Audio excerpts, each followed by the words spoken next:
Hey everybody, DeRosa here, coming at you with another bolt action battle report. Today's report covers a 1200 point match between Chris and I, in which Japan took on the United States. Okay, let's check out the battlefield. It's going to be set with the Pacific War theme. This is going to be my left side, Chris's right. This will be, again, Chris's right, my left. Those footprints count as blocked line of sight, light cover. This is the center and the right side for me. This is the close-up on the center. The pond was blocking movement, and those footprints are blocking line of sight. Again, so now let's check out the U.S. forces. I didn't have my Marines ready, so we used the U.S. Army, so somewhere in New Guinea. This is my regular second lieutenant. I had two veteran squads of 10 men each with 2 BARs in each squad. 2 regular squads of 11 men each with 1 BAR in each squad. And then this is more of them. I had to sneak in a paratrooper. I ran out of BARs. I brought a Jeep and brought a flamethrower in there. I was going to run up and drop them off. This is my truck. It's going to be a tow for my artillery piece. This is my regular Sherman. He had a problem hitting for a while. And then this is my artillery piece, medium artillery. So finally, this would be my sniper, and he was a veteran. And again, old gunpowder up there in the train. Okay, let's check out those Japanese forces. Very hard to play against. We have the veteran second lieutenant. We also had 2 veteran squads with light mortars, very tough to fight against. Then they also had 3 regular squads of just regular troops with light machine guns. And this is more of the same, and a little bit more of those regular squads. Really nicely done. And then finally, the Japanese brought a regular tank, medium tank, and also a tankette.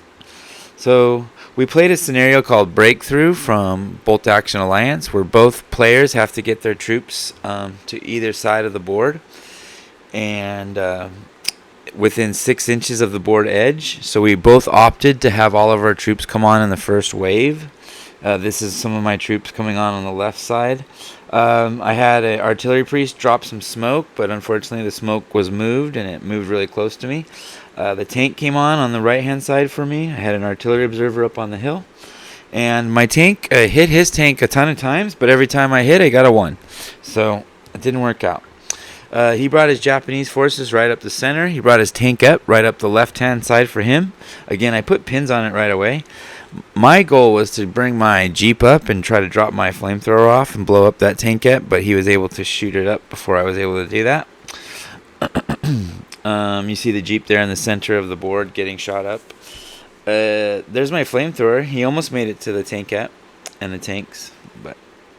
And then my truck came up, and I think it was blown up by his artillery pieces. He blew up my mortar right away. I think this is the most horrible I've ever rolled in the first 3 rounds. I think I rolled 1s and 2s like nobody's business. And so it was pretty bad.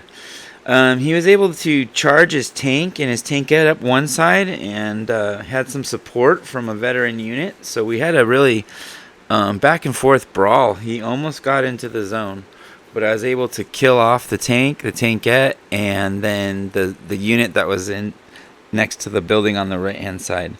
It went from horrible rolling for me to great rolling in the last round, which is when you need to happen. And so it ended up, I believe it was a tie, though, because I was not able to get my troops close enough. Really good battle, really fun. Brought my Jeep up. It's a 148 scale from Tamiya. I really like it. This unit was able to push, and we were able to get into this this zone of forest, or jungle, but we weren't able to move into the zone of 6 inches to clarify and win the game. So it was really fun. Again, like always, I recommend Bolt Action. This is where my stupid smoke rolled back onto me, so that was a disappointment. So I had to do some maneuvering. Overall, I like the American forces. You get that no movement penalty, and you have BARs. It's a really lethal force. Again, my Sherman came up and took those tanks on, and was almost able to blow both those tanks up, but right away I hit them every time, like I said, but I got ones. This unit right here next to the building was a veteran unit, and they actually weren't able to jump on my tank and do any damage, and then my unit came up and killed them. So that was really cool for me.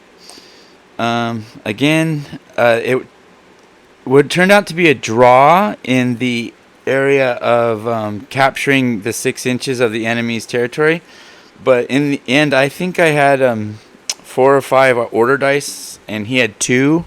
So, and if we counted order dice, I think I would have won that way. So it was a really good time. Japanese forces, you have to get in close to the enemy and then use your Banzais. So you have to really be thinking about what you're doing.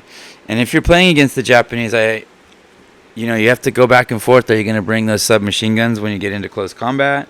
Are you going to try to use the BARs to keep them far away from you? Will you bring enough artillery? So it's a back and forth chess match, and it's really great fun. So we'll hope to see you at the tables, and thanks for watching. Please like, comment, and subscribe. Check out MajorWellington.com, and you'll find a great opportunity to become a member and support us here in our hobby. Thanks a lot, and we'll see you at the tables.